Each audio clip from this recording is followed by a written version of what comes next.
वीर समर्थ गणेश शारदा चैव सद्गुरु सज्जनस्तथा आराध्य दैवतं गुह्यं सर्वमे रघुनंदन कृपा कटाक्षाची किरणे मोह समुद्राचे आटणे घडे जय त्या श्री कृष्णे वंदू तया ते श्रीराम जयांचे करिता स्मरण होय सकल विद्यांचे अधिकरण ते वंदू या श्री चरण श्री गुरूंचे जय जय रघुवीर समर्थ शुकासारिखे पूर्ण वैराग्य ज्याचे वसिष्ठा परिज्ञान योगेश्वराचे कवी वाल्मिका सारिखा मान्यैसा नमस्कार माझा सद्गुरु रामदासा जय जय रघुवीर समर्थ।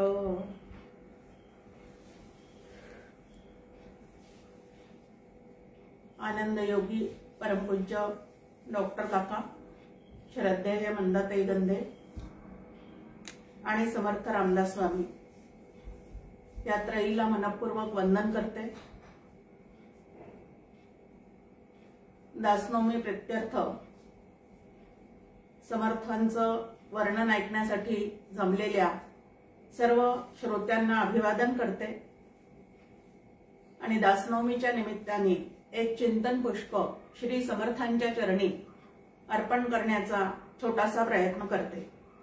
चिंतनासाठी आज आपण जो श्लोक निवडलेला आहे तो उपासनेच्या पुस्तकामध्ये श्री सद्गुरु स्तवन अष्टक असं जे काव्य आलेलं आहे श्री उद्धवसूत रचित त्यातून निवडलेला पहिला श्लोक जो सर्वत्र प्रसिद्ध आहे समर्थांचं वर्णन करणारा शुकासारिखे पूर्ण वैराग्य ज्याचे वसिष्ठा परी ज्ञान योगेश्वराचे कवी वाल्मिका सारिखा मान्य ऐसा नमस्कार माझा सद्गुरु रामदासा।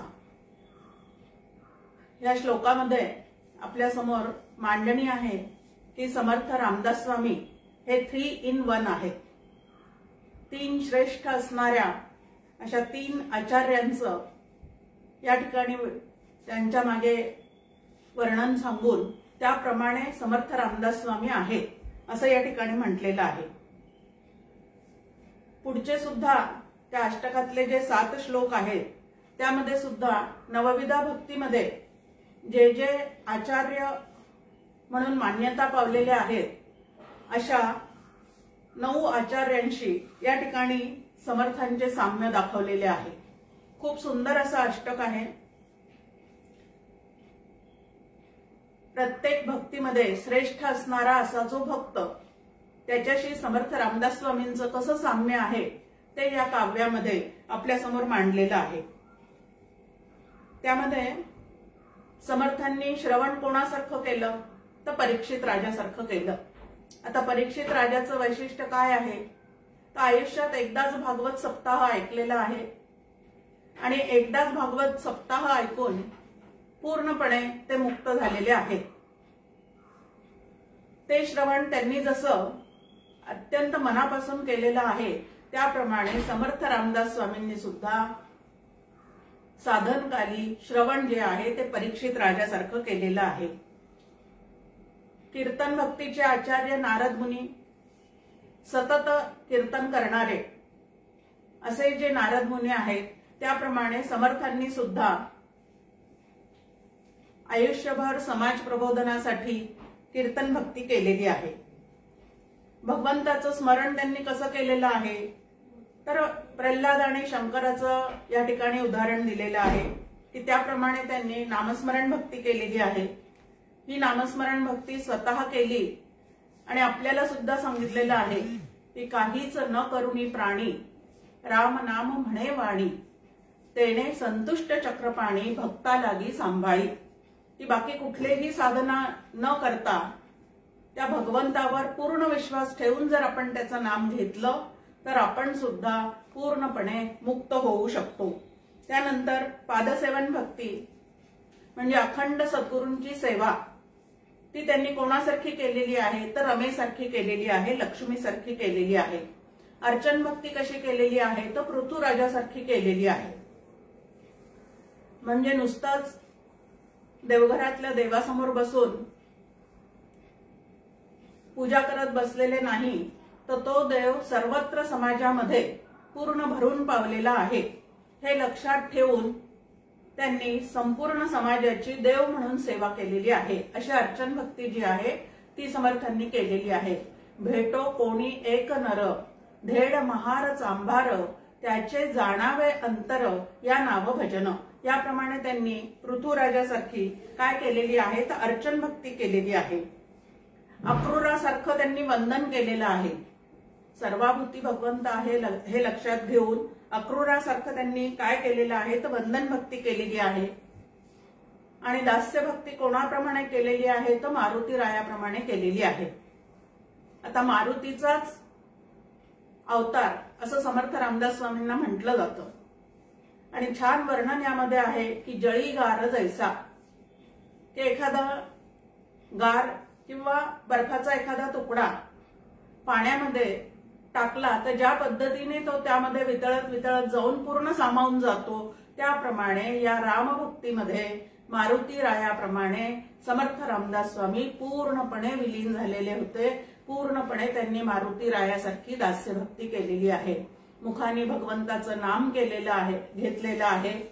आणि आयुष्यभर भगवंताचं कार्य हे तो श्रींचे राज्य असं समजून त्यांनी भगवत कार्य सुद्धा रामराज्य निर्मितीसाठी जे जे आवश्यक आहे ते शिवरायांना त्यांनी काय केलेलं आहे तर पूर्ण मदत त्या ठिकाणी केलेली आहे. अर्जुनासारखं सख्य केलेलं आहे. त्यांच्या कीर्तनामध्ये प्रत्यक्ष मारुतीराय आणि प्रत्यक्ष भगवंत असं चरित्रामध्ये उल्लेख आहे. तर ही सख्य भक्ती की अखंड रामाच्या इच्छेने वर्तने असं त्यांचं ईश्वराचे जे मनोगत ते आपुले कर्मविहित या पद्धतीने संपूर्ण आचरण त्यांनी केलेलं आहे. आणि आत्मनिवेदन भक्ती कोणाप्रमाणे केलेली आहे तर बळीराजाप्रमाणे केलेली आहे. ह्याच्याही पुढे जाऊन अजून 2 गोष्टी समर्थांच्या बाबतीमध्ये या काव्यात आलेल्या आहेत की कदर्यू परी शांती, हे अखंड चित्त एवढं समाजाचं कार्य करत असताना, समाजामध्ये मिसळत असताना आणि परकीयांच्या आक्रमणकालीन सुद्धा चित्ताची शांती सांभाळणं खरोखरीच अवघड आहे.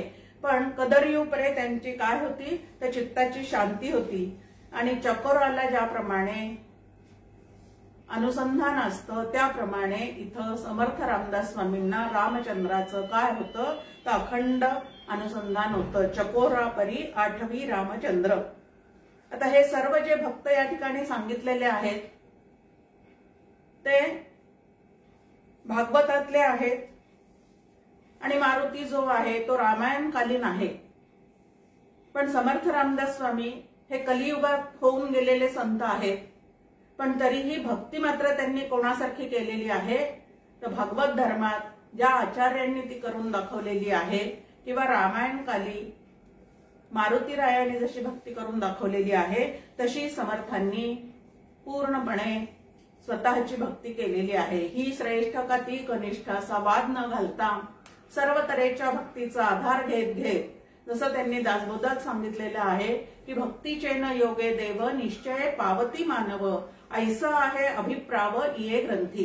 दासबोध ग्रंथाचं सार सांगणारी ही जी ओवी आहे ती ओवी त्यांनी आधी केले मग सांगितले. की जे जे त्यांनी केलेलं आहे तेच या ग्रंथाच्या माध्यमातून आपल्या समोर साधना म्हणून उलगडून ठेवलेलं आहे. म्हणून पूर्ण मार्गदर्शन करणारा जर साधकांना ग्रंथ कुठला असेल तर तो समर्थांचा दासबोध ग्रंथ. आणि म्हणूनच दासनवमीच्या उत्सवाच्या निमित्ताने घरोघरी दासबोधाची काय केली जातात तर पारायण केली जातात.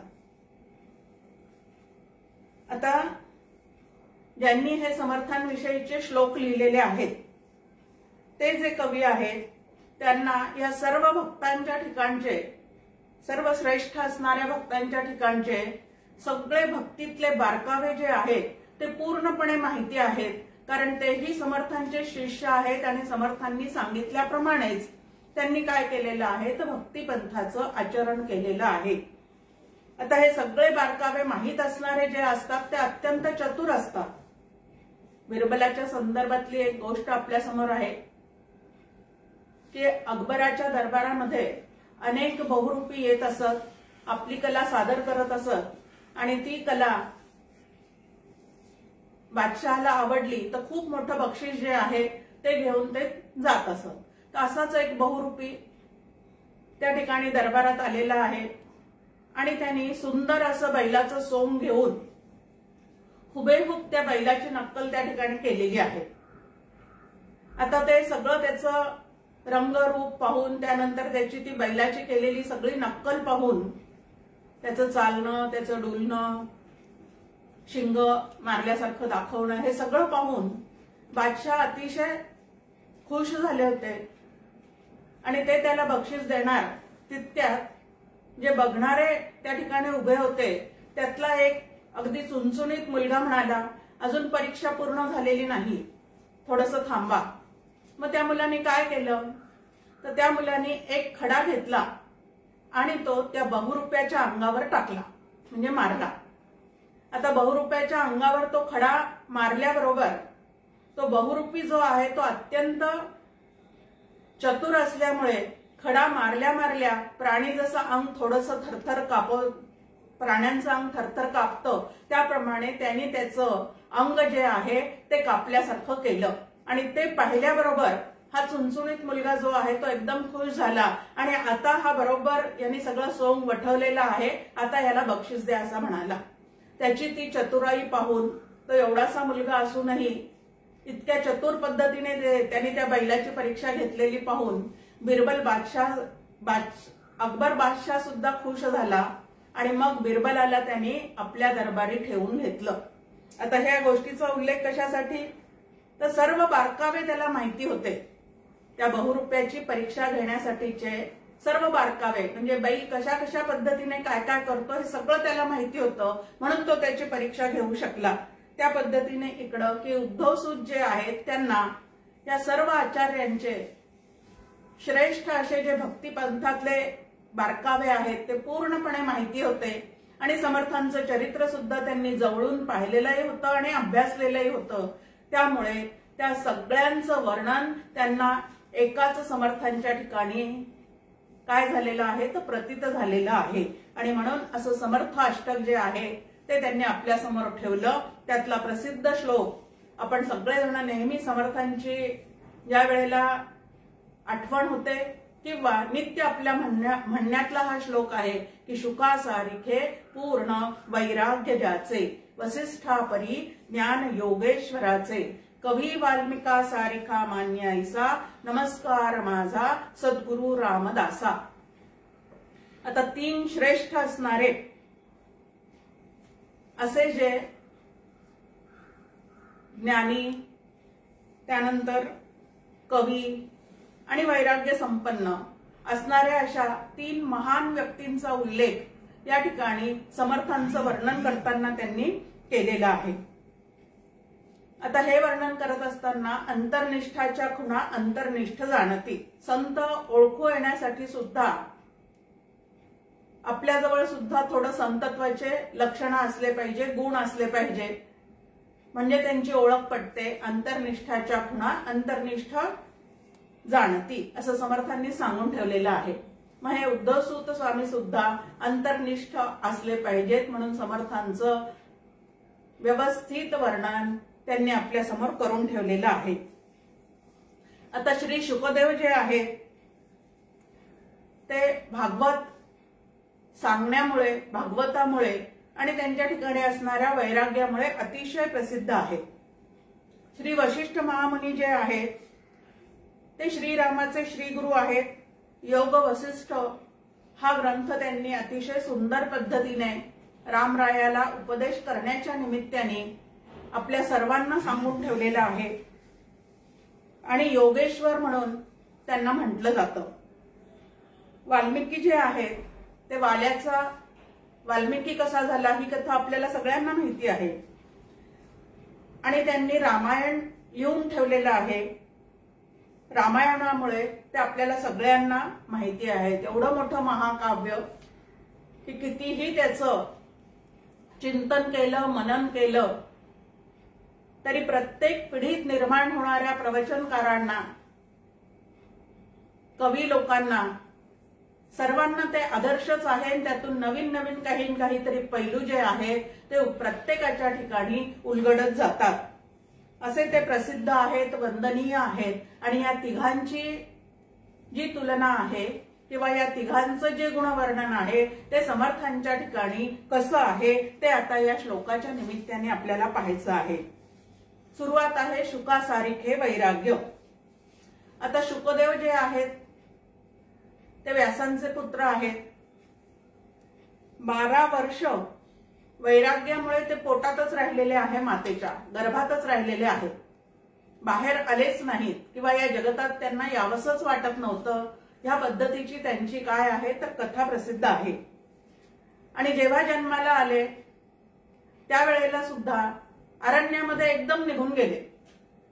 कारण या जगाशी आपलं काही देणं घेणं नाही, इथं रमण्यासारखं काही नाही असं त्यांच्या ठिकाणी पूर्ण या जगताविषयी, दृश्य जगताविषयी वैराग्य प्राप्त झालेलं होतं. त्यामुळे ते काय झालं की जन्माला आल्या आल्या आता 12 वर्ष आईच्या पोटात होते. ह्या पद्धतीने मांडणी आपल्या समोर आहे. थोडं आश्चर्यजनक आपल्याला वाटतं, पण वैराग्याचं त्यांचं ते वर्णन ऐकून घ्यायचं आणि बाकी कथाभाग जो आहे तो सोडून द्यायचा. याचं वर्णन करताना, अशा वैराग्याचं वर्णन करताना आपल्या समोर ज्ञानेश्वर माऊलींची ओवी आहे. तर हे शुक महामुनी कसे होते, त्यांचं वैराग्य कसं होतं तर जो कामू सर्वथा जाये, जयाचे आत्मतोषी मन राहे, तोची स्थितप्रज्ञ होय पुरुष जाणे.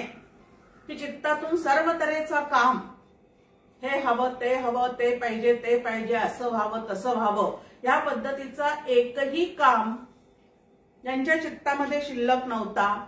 त्यामुळेच ते कसे होते तर सदा आत्मसंतोषी राहे, सदैव आत्मसंपन्न सुखरूप दशेमध्ये अखंड असं ते राहत होते. आणि हीच त्यांची स्थितप्रज्ञता आहे आणि ह्यालाच उत्तम पुरुष असं म्हणतात, असं या ठिकाणी म्हटलेलं आहे. त्यानंतर आपल्या समोर एक उदाहरण आहे की विजेचे दिवे जे निर्माण केले जातात, आपण पाहतो आपल्या घरात सगळीकडे लावलेले असतात. आता ते योग्य पद्धतीने त्या ठिकाणी प्रकाश देण्यास योग्य व्हावे म्हणून काय केलं जातं तर आपण त्या दिव्यांमध्ये पाहतो पारदर्शक ज्या वेळेला त्याचं वरचं काच असते त्यावेळेला आतमध्ये छोट्या छोट्या तारा वगैरे सगळं असतं. पण ह्या तारा प्रकाशित होण्यासाठी त्या बल्बमध्ये जी हवा असते ती आधी पूर्ण काढून घेतली जाते. असं म्हणतात की त्यातलं एअर जे आहे, ऑक्सिजन जे आहे ते पूर्णपणे काढून घेतलं जातं. त्याप्रमाणे वैराग्यशील असणाऱ्या या शुक महामुनींनी आपल्या चित्तातून सर्व विकार जे आहेत ते काढून टाकलेले होते. आणि म्हणून ज्ञानाचा प्रकाश जो आहे तो भागवताच्या रूपाने पूर्णपणे त्यांच्या ठिकाणी प्रकाशित झालेला होता.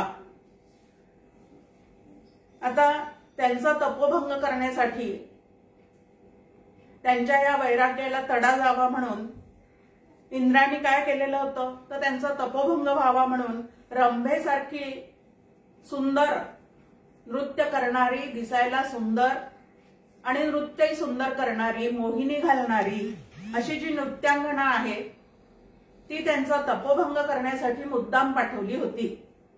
म्हणजे त्यांच्या वैराग्याची परीक्षा घेण्यासाठी म्हणून ती मुद्दाम पाठवलेली होती.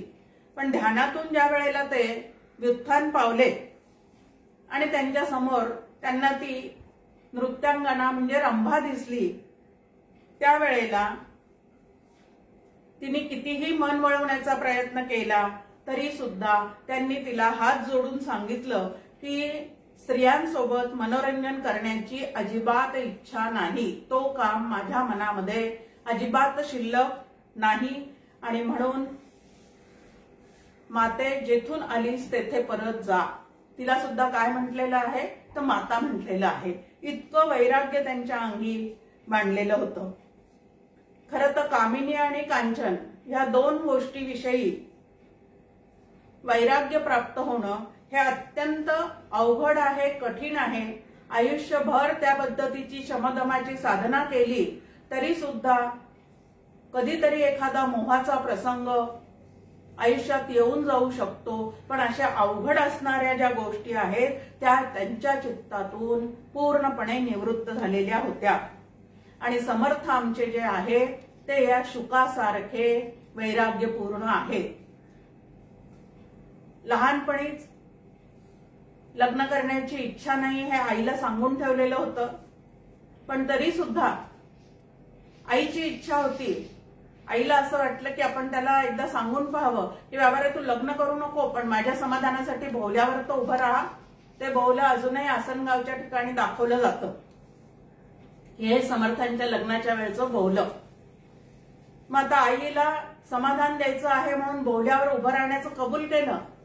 लग्न करीन असं कबूल नव्हतं केलं, पण भोवल्यावर उभं राहील असं त्यांनी कबूल केलं. आणि त्या ठिकाणी अवतीभोवती एवढी मंडळी असताना, अंतरपाठ धरलेला असताना भोवल्यावर क्षणभर त्या ठिकाणी जाऊन उभे राहिले. आणि सगळ्यांचं लक्ष नाही असं पाहून सावधान शब्द ऐकताच वरमाला आपल्या गळ्यात पडण्याच्या आधी आणि आपण त्या वधूला घालण्याच्या आधीच तिथून ते सावध झाले. फार महत्वाचं आहे. सावधान शब्द ऐकल्यानंतर तुम्ही आम्ही सामान्य जन जे आहे ते त्या क्षणापासून बेसावध झालेले असतो. म्हणजे सावधान शब्द हा आपण ऐकलेलाच नसतो. आता कशासाठी लग्नाच्या वेळेला सावधान शब्द उच्चारत असतील हो? लक्षात येतं आपल्याला की त्या वेळापासून मी माझेचा प्रपंच हा जो काही आहे तो आपल्या मागे लागलेला असतो. आणि त्या प्रपंचामध्ये मी केलं तर होईल, मला पाहिजे तसं करील, ह्या पद्धतीने आपण सारखं बेसावध होऊन त्या प्रपंचामध्ये सुख शोधण्याचा प्रयत्न करत आयुष्यभर त्या ठिकाणी सुखाचा शोध घेत राहतो. पण प्रत्यक्षात मात्र तो अजिबात मिळतो की नाही हे साशंकच आहे. कितीही प्रयत्न केला तरी या प्रपंचामध्ये काहीतरी कमतरता जी आहे ती राहूनच जाते. छान एक त्याच्या संदर्भातली गोष्ट आहे की 4 गृहस्थ एका नदीच्या काठी रडत बसलेले होते. त्या ठिकाणी एक साधू महात्मा रोज सकाळी स्नान करण्यासाठी यायचे नदीच्या प्रवाहामध्ये. ते स्नान करून बाहेर आले आणि पाहिलं त्यांनी, अरे हे 4च्या 4 गृहस्थ रडताना दिसतायत, काय बरं कारण असेल? आता कैसी कळवळ्याची जाती करती लाभाविण प्रीती, असं त्या साधूंचं लक्षण असल्यामुळे त्या लोकांनी काही सांगण्याच्या आधीच, आपलं दुःख त्यांनी व्यक्त करण्याच्या आधीच तुम्हाला कशाचं दुःख आहे, तुम्ही कशासाठी रडत आहात, म्हणून हे साधू जे आहेत ते त्यांच्याजवळ गेले. पहिला गृहस्थ आहे त्याला त्यांनी विचारलं, का रे बाबा रडण्याचं कारण काय आहे? तर त्या गृहस्थाने सांगितलं, खूप संपत्ती आहे देवदयेने माझ्याकडे, पण माझ्या संपत्तीचा वारसदार म्हणून मुलगा, आता ही पूर्वीच्या काळची गोष्ट आहे की वारसदार मुलगाच असतो आपल्या संपत्तीचा, म्हणून 4 मुलीच झाल्या पण मुलगा झाला नाही म्हणून मला दुःख आहे. बरं, तुझ्या दुःखाचं कारण कळालं. आता दुसऱ्या गृहस्थाकडे वळतात ते, त्याला विचारतात, का रडतोस रे बाबा? अहो मुलीची वाट पाहता पाहता 4 मुलगेच झाले, आता कन्यादानाचं जे पुण्य आहे ना ते माझ्या नशिबीत नाही आणि म्हणून मला रडायला येतंय. तिसऱ्या जवळ जातात, विचारतात, का रे बाबा रडतोयस? 2-4 मुलं आहेत, 2-4 मुली पण आहेत, 7-8 अपत्य झालेली आहेत, पण त्यांना पोचण्यासाठी लक्ष्मी माझ्याजवळ नाही, त्यामुळे त्यांचं शिक्षण कसं करावं, लग्न कसं करावं या विवंचनेमध्ये मी अडकून पडलेला आहे आणि म्हणून मला रडायला येतंय. तिसऱ्याचंही कारण कळालं. चौथ्याकडे वळले, का रे बाबा तुला रडायला काय झालंय? तो म्हणतो, गडगंज श्रीमंत आहे, भरपूर प्रयत्न करून झाले, पण अपत्य सुख माझ्या नशिबामध्ये नाही, मुलगा पण नाही, मुलगी पण नाही, आणि म्हणून मी रडतो आहे. एकाला 4 मुलीच आहे म्हणून रडतो, दुसऱ्याला 4 मुलंच आहे म्हणून रडतो, तिसऱ्याला दोन्ही आहेत पण त्यांना सांभाळण्याला पैसा नाही म्हणून रडतो, आणि चौथा जो आहे तो पैसा आहे पण अपत्य नाही म्हणून रडतो. ही सगळी काय आहे तर संसारामध्ये चाललेली व्यथा आहे. स्वगुण परीक्षा नाम. समर्थांनी दासबोधामध्ये 4 समास आपल्या समोर ठेवलेले आहेत की प्रपंच कशा स्वरूपाचा असतो, त्यामध्ये खरोखरी सुख आहे का. परम मूर्खा माझी मूर्ख, प्रपंची जो मानी सुख, असं समर्थांनी आपल्यासमोर मांडणी करून ठेवलेली आहे. वास्तविक पाहता मी माझेचा प्रपंच त्यांनी मांडलेलाच नाही, बोल्यावरूनच ते पळून गेलेले आहे. पण नंतर राष्ट्राचा मात्र मोठा असा प्रपंच त्यांनी खरोखरी सुंदर तऱ्हेने करून दाखवलेला आहे, पण कुठेही न गुंता. हे खूप महत्वाचं आहे की एवढ्या मोठ्या राष्ट्राचा प्रपंच त्यांनी केलेला आहे. 1100 मठ समर्थांनी या कार्यासाठी म्हणून राष्ट्राचा प्रपंच चालावा व्यवस्थित म्हणून काय केलेले आहे तो उभे केलेले आहेत. अहो, एक 2-3 मठ उभं करणं म्हणजे 2-3 घरं बांधणं हे आमच्यासाठी किती मुश्किल आहे. लोन काढणे ते फेडणे याच्यामध्ये आयुष्य आमचं सरून जातं. इथं तर काही पैसा नव्हता समर्थांजवळ, घरून कुठलीही गोष्ट त्यांनी आणलेली नव्हती, पण तरी सुद्धा 1100 मठ लोकांचं मनोगत हाती घेऊन राष्ट्रकार्य करण्यासाठी, महंते महंत करावे ह्या व्यवस्थेसाठी समर्थांनी बांधलेले होते. केवढं मोठं योगदान आहे त्यांचं ह्याच्यामध्ये. मग असे हे समर्थ जे आहे ते कसे आहेत तर ते सुद्धा कामिनी आणि कांचनच्या बाबतीमध्ये अत्यंत उदासीन आहेत. त्यांच्या वैराग्याच्या बाबतीमध्ये एक पाहिलं आपण, ते बोहल्यावरून निघून गेले. लग्न प्रपंच यात त्यांना काहीच इंटरेस्ट नव्हता. त्यांना जे नरदेहाचं सार्थक करायचं होतं ते काहीतरी वेगळंच आहे हे त्यांच्या लहानपणीच लक्षात आलेलं होतं. आणि दुसरं त्यांचं वैराग्याचं आपल्यासमोर एक कथा आहे, ती म्हणजे भिक्षेच्या निमित्ताने ज्या वेळेला ते शिवछत्रपतींच्या राजवाड्यासमोर गेले आणि जय जय रघुवीर समर्थ असा एक श्लोक म्हणून त्यांनी घोष केला, तेव्हा प्रत्यक्ष शिवरायांनी राज्याची सनद त्यांच्या झोळीमध्ये त्यांना अर्पण केली.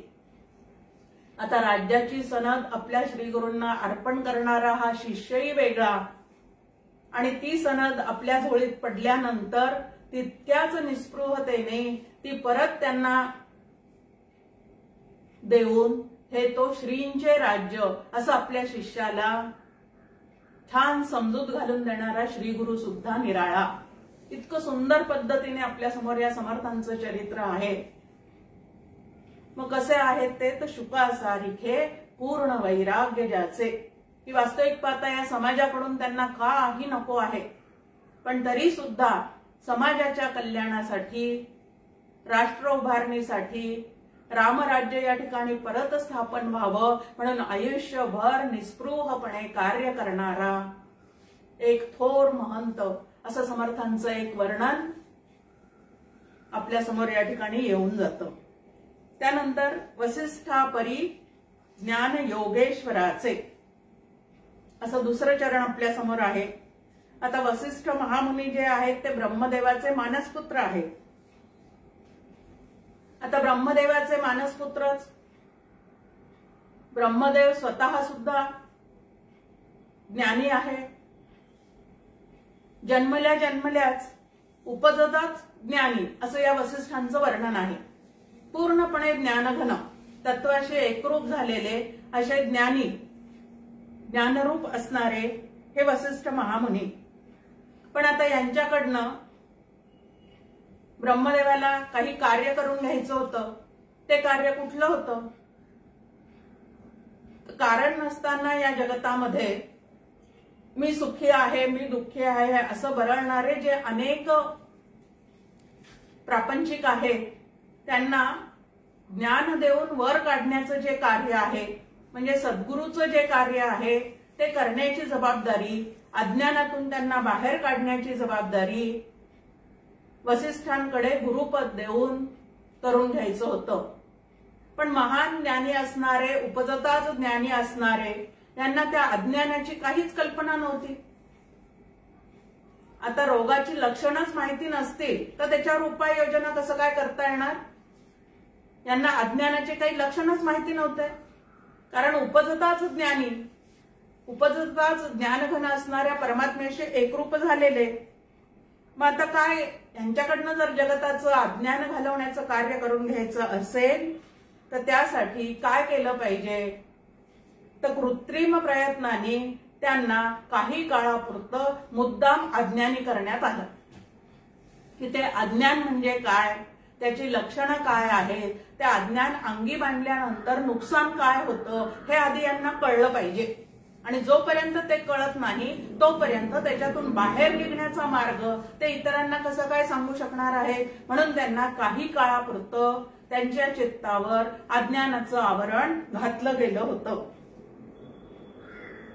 आणि मग त्यांच्या मनामध्ये प्रश्न निर्माण झाला अज्ञानाचं आवरण चढल्यानंतर की अरे मी कोण आहे? मनुष्य आहे का अजून कोणी वेगळाच आहे? मग शास्त्राचा अभ्यासही करायला सुरुवात केली. लक्षात आलं की आनंद घन जीव आहे असं शास्त्राने सांगितलंय. मग अखंड दुःखाचा सुखाचा असा सारखा तरंग अंतःकरणावर का उमटतो मी जर आनंद घन आहे तर? आणि ह्याच पद्धतीने समर्थांना सुद्धा अगदी लहानपणी चिंता करतो विश्वाची. त्यांच्या चरित्रात प्रसंग आहे की समर्थ कुठे दिसत नाहीत, कुठे दिसत नाहीत. 5-1 वर्षाचे समर्थ असतील त्यावेळेला की अरे खेळून आला, दमला, कुठं झोपलाय का, कुठल्या खोलीत राहिलाय का. म्हणून आई सगळीकडे पाहत होती. पाहता पाहता लक्षात आलं की कोठी घरामध्ये समर्थ बसलेले आहेत. काय रे बाबा इथं काय करतोस? झोपलाही नाहीस, काही जेवलाही नाहीस, आज इथं बसून काय करतोस? आई चिंता करतो विश्वाची. म्हणजे जग जे आहे ते अज्ञानाने भरलेलं आहे. आणि या अज्ञानाने भरलेल्या या लोकांना परत त्यांच्या स्वरूपापर्यंत कसं नेता येईल याचा विचार अगदी लहानपणी समर्थांच्या सुद्धा मनामध्ये उमटलेला होता. आणि म्हणून वसिष्ठापरी ज्ञान योगेश्वराचे. त्यानंतर वसिष्ठ महामुनींनी व्यवस्थित शास्त्राचा अभ्यास करून त्याप्रमाणे आचरण करून आपण ब्रह्मरूप आहोत हे लक्षात घेऊन अखंड ब्रह्मनिष्ठ परायण राहून ते काय झालेले आहेत, ते श्री गुरुपदावर आरूढ झालेले आहेत. कारण त्यांच्याकडे कार्य सोपवलेलं होतं की श्रीरामाचं म्हणजे रघुकुलाचं गुरुपद जे आहे ते तुम्हाला भूषवायचं आहे. आणि म्हणून श्रीरामाचे श्री गुरु होऊन योग वसिष्ठाद्वारे आता या ठिकाणी खरोखरीच प्रभू रामचंद्र सुद्धा असे अज्ञानी झालेले होते का? नाही. पण नरदेहात आल्यानंतर श्री गुरु केला पाहिजे. मग श्री गुरु कशासाठी करायचा असतो? तर अज्ञान आपल्या चित्तावरचं दूर करण्यासाठी करायचा असतो. म्हणून काही काळापुरतं ते सुद्धा अज्ञानाच्या आवरणाखाली स्वतःला झाकून घेतात. नंतर श्री गुरु करतात. श्री गुरूंकडनं योग वसिष्ठांसारख्या ग्रंथामध्ये गुरु शिष्यांची संवाद रूपी प्रश्नोत्तरी झालेली आहेत. आणि त्यातून एक एक विषय स्पष्ट करत करत तुम्हाला आम्हाला योग वसिष्ठासारखा महान ग्रंथ जो आहे तो वसिष्ठ महामुनींकडनं मिळालेला आहे. आता इकडं जसं श्रीरामाचं गुरुपद वसिष्ठ महामुनींना मिळालेलं आहे त्याप्रमाणे शिवरायाचं गुरुपद जे आहे ते समर्थ रामदास स्वामींकडे आलेलं आहे. आता याच्यावर कित्येक जण आक्षेप घेतात, त्यात राजकारणाचा भाग आहे. हे सगळं जरी असलं तरी सुद्धा हे सत्य लपण्यासारखं नाही की श्रीमंत राजा असणारा असा जो जाणता राजा शिवराया आहे त्याचं गुरुपद जे आहे ते समर्थांनी भूषवलेलं आहे. आणि शिवरायांनी त्यांचा अनुग्रह घेतलेला आहे. चाफळजवळ शिंगणवाडीच्या ठिकाणी त्याचं स्मारक सुद्धा काय आहे तो उभं केलेलं आहे. आता समर्थांनी सुद्धा बोहल्यावरून पळून गेल्यानंतर आधी टाकळीला गेले. 12 वर्षे खडतर काय केलेलं आहे तर तपश्चर्या केलेली आहे. म्हणजे टाकळी ही त्यांची काय आहे तर तपोभूमी आहे. त्यानंतर 12 वर्षे पूर्ण तीर्थाटन त्यांनी केलेलं आहे.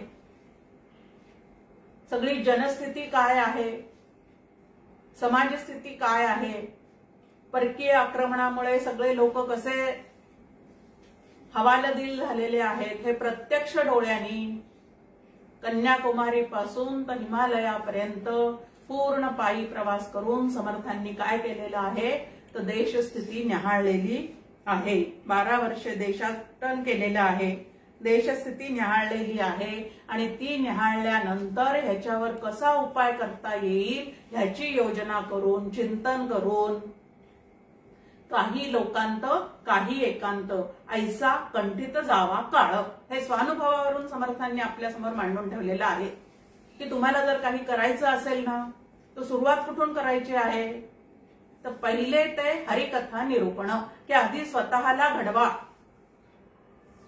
मग देशाची समाजाची पाहणी करा, कोण कोण कशा कशामुळे दुःखी झालेला आहे त्याचा शोध घ्या आणि नंतर त्याच्यावर उपाययोजना करा.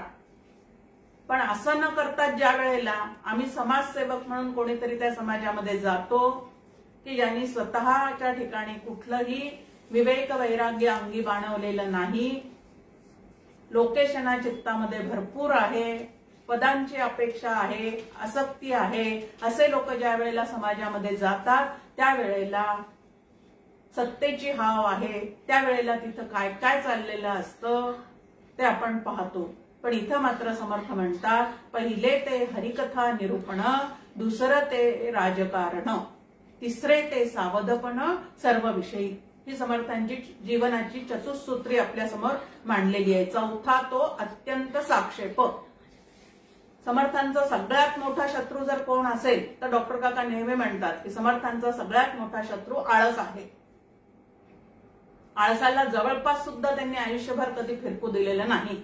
उलट आळसे करंटपणाच्या खुणा, आळस उदास नागवणा असं त्यांनी दासबोधामध्ये आपल्यासमोर मांडणी करून ठेवलेली आहे. मग एवढं सगळं देशाटन केल्यानंतर बलोपासनेची अत्यंत गरज आहे हे लक्षात ठेवून ज्या वेळेला मोगलांचं सैन्य आपले मंदिर फोडत होते, तोडत होते, त्यावेळेला हा थोर महात्मा बलोपासनेसाठी हनुमंताचे मंदिर उभे करत होता. एवढं मोठं सामर्थ्य असेल त्यांच्या ठिकाणी. 1200 सूर्यनमस्कार रोज स्वतः घालायचे समर्थ. आणि बलोपासनेसाठी मारुतीची निवड त्यांनी केली या देवतेची. आणि 11 समर्थ स्थापित मारुती अत्यंत प्रसिद्ध आहेत. जागोजागी मारुतीची स्थापना करून लहान मुलांकडनं बलोपासना, कारण शरीरामधली शक्ती जेवढी आहे तेवढीच मनामधली शक्ती जर वाढवलेली असेल तर शारीरिक, मानसिक, बौद्धिक शक्तीमुळे आपल्याला आपली स्वतःची आणि देशाची, समाजाची उन्नती करता येते. नाना युक्ती शक्ताला म्हणून शिकवाव्या. समर्थ म्हणतात अशक्त माणसाला काहीच झेपणार नाही हो, ना प्रवास झेपणार आहे. बुद्धिमांद्य असेल तर अनेकांचे अनेक प्रवचन ऐकून सुद्धा बुद्धीमध्ये काहीच राहणार नाही. मग बुद्धीच्या माध्यमातून सुद्धा सशक्त पाहिजे, मनही सशक्त पाहिजे आणि शरीर सुद्धा सशक्त पाहिजे. असं तिन्ही ठिकाणची सशक्तता जर अंगी बाळगता आली तर आपल्याला आपलं स्वतःचं काय करता येईल तर स्वतःचं आणि राष्ट्राचं कल्याण करता येईल. हे लक्षात ठेवून समर्थांनी सर्व तऱ्हेच्या उपासना, बलोपासना, त्यानंतर भगवंताची उपासना, या सगळ्या गोष्टींचं काय केलेलं आहे तर त्या ठिकाणी प्रत्येकाला करायला भाग पाडलेला आहे. समर्थांचे शिष्य त्यावेळेला समर्थांनी लिहिलेला दासबोध स्वतःच्या हाताने लिहून काढत असत. आता इथं आपल्या समोर आहे की तपश्चर्या केली, हे केली. आता नंतर की राष्ट्रप्रपंच करण्यासाठी काय केलेलं आहे त्यांनी तर शिवाजीला अनुग्रह दिलेला आहे. महाराष्ट्र धर्म उरला काही तुम्हा कारणे. असं छान पद्धतीने शिवरायांचं वर्णन त्यांनी केलेलं आहे. डॉक्टर काकांनी फार सुंदर शब्दात या ठिकाणी शिवरायांचं आणि समर्थांचं वर्णन केलेलं आहे की समर्थांच्या रामभक्तीचे उभे धागे आणि शिवरायाच्या राष्ट्रभक्तीचे आडवे धागे यांनी मिळून जे सुंदर जरतारी वस्त्र निर्माण केलेलं आहे, त्या जरतारी वस्त्राच्या सावलीमध्ये हा महाराष्ट्र त्यावेळेला तरुण गेलेला आहे. या पद्धतीचं सुंदर असं वर्णन त्यांचं डॉक्टर काकांनी केलेलं आहे. आता वसिष्ठा इतके ज्ञान समर्थांकडे कसे होते त्या संदर्भातली एक कथा आहे आपल्या समोर या ठिकाणी. एक जण असाच समर्थांकडे गेला आणि समर्थांना तो काय म्हणतो, सामान्य माणूस उत्पत्ती, स्थिती, प्रलय ह्या गोष्टी कानावरून गेलेल्या आहेत आणि मग पाहण्याची इच्छा काय आहे, देव पाहण्याची इच्छा नाहीये त्या गृहस्थाची. तो समर्थांना म्हणतो की मला या सृष्टीचा प्रलय पाहायचा आहे. काय म्हणतोय समर्थांना तो, की मला या सृष्टीचा प्रलय पाहायचा आहे. समर्थांनी त्याला एका वाक्यातच विचारलं, प्रलय पाहायचा आहे ना तुला, मग माझ्या एका प्रश्नाचं उत्तर दे, तुझ्यासह का तुझ्याशिवाय प्रलय तुला कसा पाहायचा आहे. आता बघ, तुझ्यासह प्रलय झाला तर पाहणारा कोणी शिल्लकच राहणार नाही आणि तुझ्याशिवाय प्रलय करायचं म्हटलं तर पूर्ण प्रलय होणार नाही. तू जर बाजूला राहशील तर पूर्ण प्रलय कसा होणार आहे. आणि मग त्याच्या प्रश्न विचारणाऱ्याच्या लक्षात आलं की आपण काय चूक करतो आहोत. असं ज्याला म्हणतात की चातुर्य लक्षात, की कोणी आडवे तिडवे कसेही प्रश्न येऊन विचारेल आणि जे करायला पाहिजे ते न करता नुसती वक्त्याची परीक्षा घेत असेल तर चतुरपणाने त्याच्यातून कशी सुटका करून घ्यायची. मग वसिष्ठापरी ज्ञान योगेश्वराचे. अजून एक त्या संदर्भात आहे की वामन पंडित समर्थांकडे गेले होते. ते वामन पंडित काय करायचे तर शास्त्रार्थाची चर्चा करता करता त्या वादविवादामध्ये जिंकायचं आणि जयपत्रे गोळा करायची. या पद्धतीने त्यांचं पूर्ण भारतभर भ्रमण चाललेलं होतं की जिथे जिथं कोणी विद्वान आहे तसं कानावर पडायचं, त्या त्या ठिकाणी जायचं, त्यांच्याशी शास्त्रासंबंधीची चर्चा करायची आणि त्या चर्चेमध्ये त्या वादविवादामध्ये स्वतः समोरच्याला निरुत्तर करून जयपत्रे गोळा करायची. तर तो समर्थांकडे गेला. समर्थांना त्यांनी इच्छा सांगितली, तुम्ही माझ्यासोबत काय करा तर शास्त्र चर्चा करा, आपण वाद करूयात आणि निष्कर्ष काढण्यासाठी म्हणून वाद घालायचे असतात.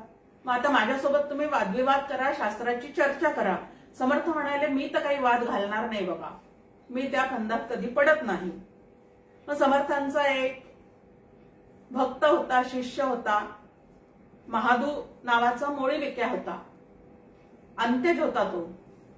समर्थ म्हणाले, मी तर काही घालणार नाही, पण माझा हा शिष्य तुझ्याशी वाद घालतो का बघ म्हणे.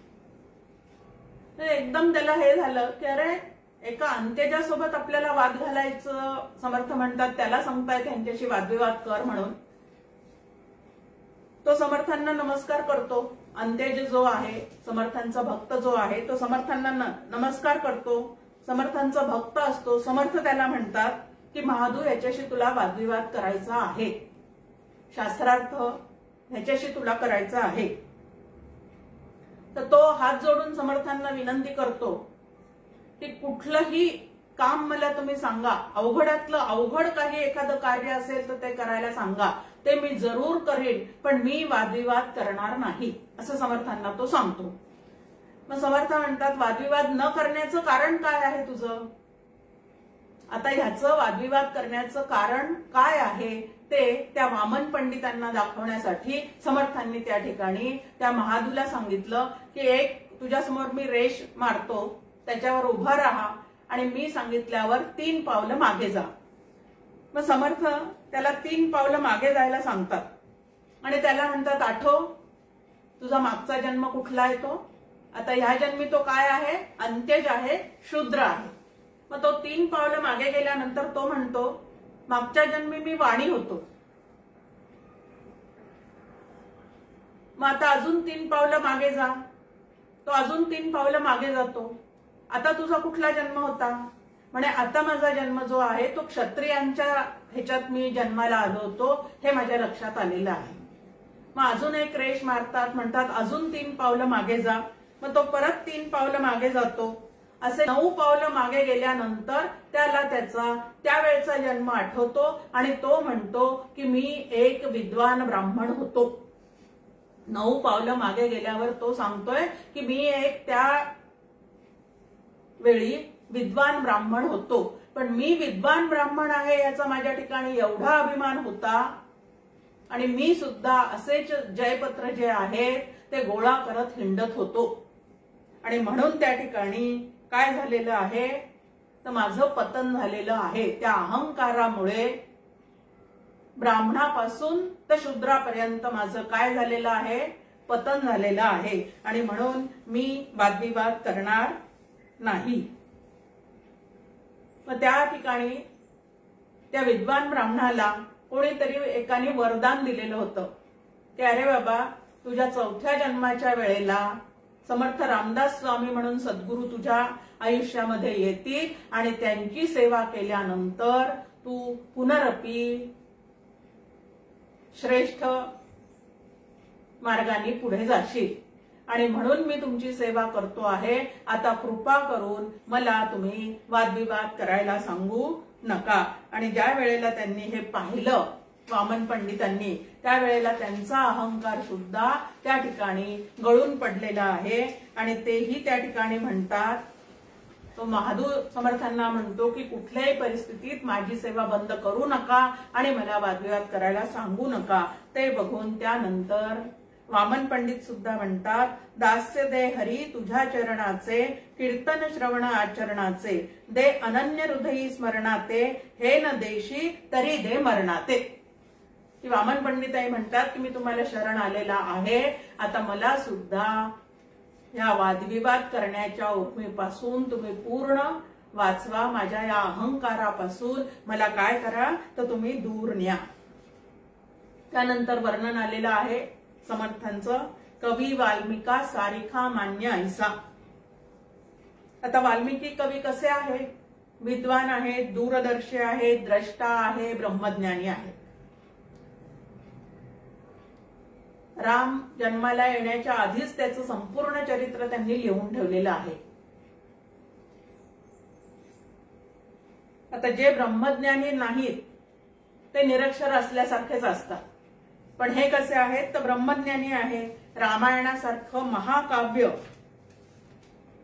त्यांनी आपल्या समोर लिहून ठेवलेलं आहे, ज्या काव्यामध्ये 4ही पुरुषार्थांविषयीचं मार्गदर्शन आहे आणि म्हणून त्याला काय म्हटलेलं आहे तर महावाक्य असं म्हटलेलं आहे. त्या काव्याच्या आधाराने वाल्मिकी रामायणाच्या काव्याच्या आधाराने आज कित्येकांचे चरितार्थही चालू आहेत बघा. रामायण कथा रामनवमी आली की जिकडं तिकडं सांगण्यात येते. कशाच्या आधारावर सांगण्यात येते? रामायणाच्या आधारे सांगण्यात येते. समर्थ रामदास स्वामींनी सुद्धा, नाथ महाराजांनी सुद्धा, तुलसीदासांनी सुद्धा असंच रामायण आपल्या चिंतनातून वाल्मिकी रामायणाचा अभ्यास करून नंतर आपण त्यांनी सुद्धा त्याच्यावर काय केलेलं आहे तर लिखाण केलेलं आहे. आता समर्थांचं कवित्व केवढं व्यापक आहे पहा. 200 समासी एक दासबोध आहे, 21 समासी एक दासबोध आहे, पंचसमासी आहे, सप्तसमासी आहे, मनोबोध आहे, आत्मारामासारखा ग्रंथ आहे, त्यानंतर अंतर्भाव म्हणून आहे, पूर्वारंभ म्हणून आहे. किती त्यांचं स्फुट अभंग आहेत, काव्य आहेत. कुठपासून कुठपर्यंत त्यांनी सांगून ठेवलेलं आहे तर विटा कशा कराव्यात, त्याची जाडी कशी असावी, रुंदी कशी असावी, उंची कशी असावी. त्यानंतर भगवंताला नैवेद्य करायचा असेल तर डावीकडे काय पाहिजे, उजवीकडे काय पाहिजे, हेही सगळं वर्णन त्यांच्या काव्यामध्ये आपल्याला दिसून येतं. मनुष्य देहामध्ये किती प्रकारचे रोग होऊ शकतात आपल्यासमोर दासबोधात या सगळ्या गोष्टीची मांडणीच आहे.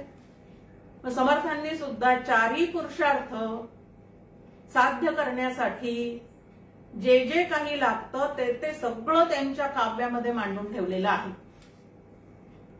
प्रपंच कसा करावा, समाजामध्ये कुठले एटिकेट्स मॅनर्स हे करावेत, पाळावेत, श्रोता म्हणून गेलो तर कसं वागावं, वक्ता म्हणून गेलं तर कसं वागावं, एखाद्या गोष्ट आपल्याला जर खरेदी विक्री करायची असेल तर सहीच्या मान्यतेशिवाय ती होऊ शकत नाही, हेही समर्थांनी दासबोधामध्ये सांगून ठेवलेलं आहे. उत्तम लक्षणं सांगितलेली आहेत, महंत लक्षण सांगितलेली आहेत, कुविद्या म्हणजे कशापासून दूर व्हायचं हेही समर्थांनी सांगितलेलं आहे, आणि काय काय आत्मसात करायचं हेही समर्थांनी दासबोधाच्या माध्यमातून आपल्यासमोर सांगून ठेवलेलं आहे. अगदी सामान्यातल्या सामान्य माणसाला अधिकार प्राप्तीपर्यंत कसं वरवर जाता येतं याचं संपूर्ण मार्गदर्शन जे आहे ते समर्थ काव्यामध्ये उपलब्ध आहे. आणि म्हणून कवी वाल्मिका सारिखा मान्य ऐसा, खरोखरच आहे. जसं रामायणावर कित्येक जीवांची उपजीविका चालते, तसं दासबोध ग्रंथाचे प्रवचन करून सुद्धा कित्येक प्रवचनकारांची, जे त्यासाठी ते प्रवचन करतात असं अजिबात नव्हे, पण त्या ठिकाणी त्यांना सुद्धा काय मिळत राहतं, तर मान सन्मान ह्या गोष्टी ज्या आहेत त्या ठिकाणी मिळतच राहतात. समर्थांनी लिहिलेलं रामायण सुद्धा अतिशय सुंदर आहे. आराध्य दैवत श्री गुरु हे सगळं काही समर्थांचं कोण होतं, तर राम हेच त्यांचं आराध्य दैवत. श्री गुरु म्हणूनही श्रीरामच आहेत. आणि असे श्रीराम समोर असतानाही एक राम आहे खरा, तिकडे आमची गुरु परंपरा असं सांगायला सुद्धा, म्हणजे ब्रह्मरूप रामाचं वर्णन करायला सुद्धा समर्थ मागे पुढे पाहत नाही. तर निर्गुण परब्रह्म अंतरी बिंबले, निर्गुण ब्रह्म ते अंतरी बिंबले हे साधनेचं फळ आहे असं आपल्या समोर समर्थ अगदी आत्मविश्वासाने सांगतात की साधना करून करून करून तुम्हाला काय मिळवायचं आहे, बाकी सगळ्या गोष्टी मिळवल्या, पण पूर्ण समाधान अंगी बांधलं नसेल तर त्याला काहीही उपयोग नाही. आणि पूर्ण समाधान कशात आहे, संसाराचं सार्थक कशात आहे, नरदेह मिळाल्यानंतर काय करणं उचित आहे, या सर्व गोष्टी आपल्या समोर दासबोधामध्ये समर्थांनी लिहून ठेवलेल्या आहे. आता पुढे एक शब्द आलेला आहे योगेश्वराचे. समर्थांना योगेश्वर म्हटलेलं आहे. ह्याच्यापूर्वी श्रीकृष्ण आणि याज्ञवल्क्य मुनी यांना सुद्धा योगेश्वर हे विशेषण पूर्वी वापरलं गेलेलं आहे, आणि या ठिकाणी समर्थांना सुद्धा ते म्हटलेलं आहे. आता युज धातूपासून योग हा शब्द तयार होतो आणि त्याचा अर्थ आहे जोडणे.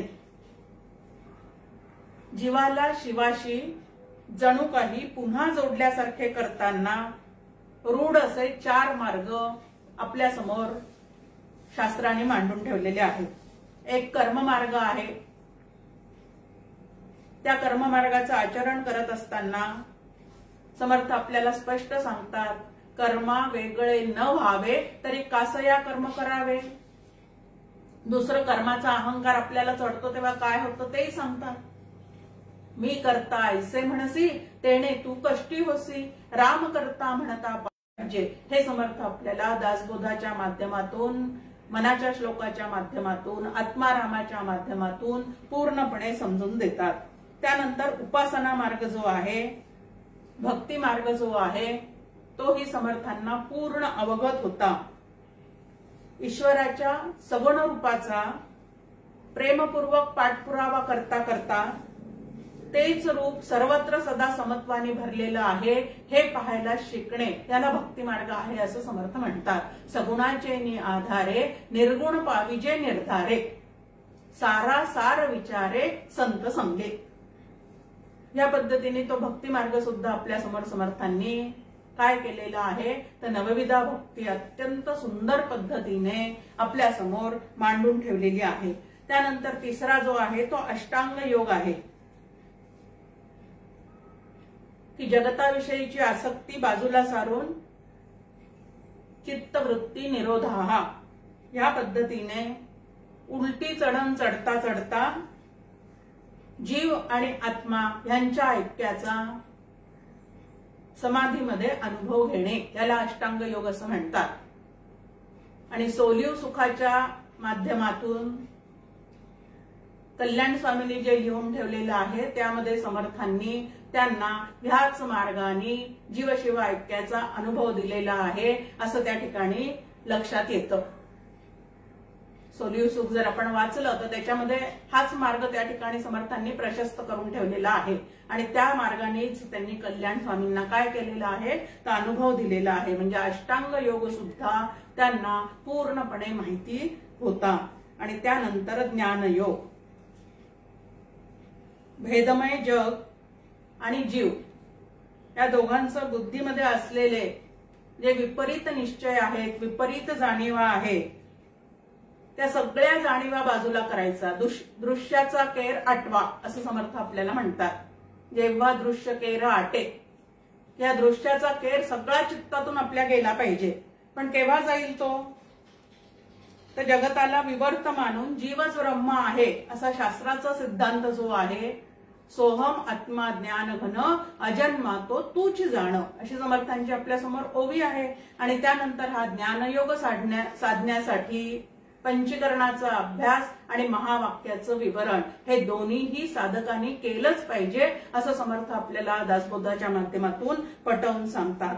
मग या चारीही मार्गात ज्यांनी आपल्या सुस्पष्ट अशा पाऊल खुणा आधी केले मग सांगितले, ह्या पद्धतीने जो ज्या अधिकाराचा शिष्य समोर येईल त्या अधिकारानुसार त्याला साधना देऊन त्याला पुढे पुढे नेण्याचं जे जीवनव्रत आहे, जे भगवत कार्य आहे, जे स्वधर्म स्थापनेचं कार्य आहे, ते या समर्थांनी काय केलेलं आहे तर परिपूर्णतेने केलेलं आहे. आणि म्हणून समर्थांना योगेश्वर असं सुद्धा म्हणतात. आता असे योगेश्वर जे असतात त्यांच्याजवळ त्यांची इच्छा असो नसो पण सगळ्या सिद्धी अवतीभोवती असतात. पण या सिद्धींचा उपयोग चमत्कार करून लोकांनी आपल्याकडे वळावं म्हणून ते कधीच करत नाहीत. हे खूप महत्वाचं आहे की सिद्धी असून सुद्धा त्याचा उपयोग करण्याचा किंवा वापर करण्याचा मोह त्यांच्या चित्ताला त्या ठिकाणी अजिबात नव्हता. आणि म्हणून सर्व सिद्धी प्राप्त असून त्याचा गैरवापर जे करत नाही त्याला योगेश्वर असं म्हणतात.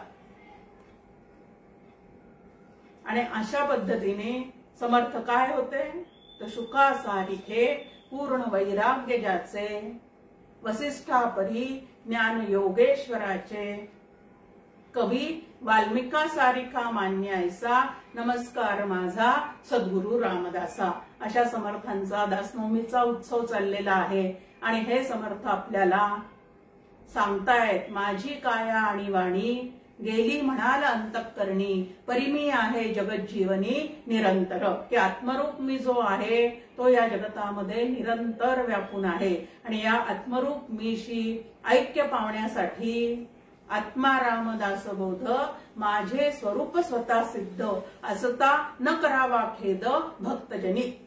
की ते माझं स्वरूप माझ्या म्हणजे त्या निरंतर स्वरूपाशी, निर्गुण निराकार स्वरूपाशी एकरूप होण्यासाठी मी जे जे काही केलेलं आहे ते आत्माराम, दासबोध, मनोबोध ह्या काव्याच्या माध्यमातून तुमच्या सगळ्यांच्या समोर ते लिहून ठेवलेलं आहे. मग आता त्यांनी जे करायचं ते करून ठेवलेलं आहे. त्यांचा मागोवा घेत घेत मी सुद्धा तिथपर्यंत पोहोचायचा काय केला पाहिजे तर प्रयत्न केला पाहिजे. समर्थांना एकदा प्रार्थना करूया. समर्थ करावे तरीच समर्थ म्हणवावे. की त्यांनी दिलेलं जे साधन आहे ते समर्थपणे आचरण्याचं सामर्थ्य आमच्या ठिकाणी यावं आणि आम्ही सुद्धा सर्व तऱ्हेने शारीरिक, मानसिक, बौद्धिक सर्व तऱ्हेने समर्थ व्हावं अशी त्यांना प्रार्थना करूया आणि थांबूया. जय जय रघुवीर समर्थ.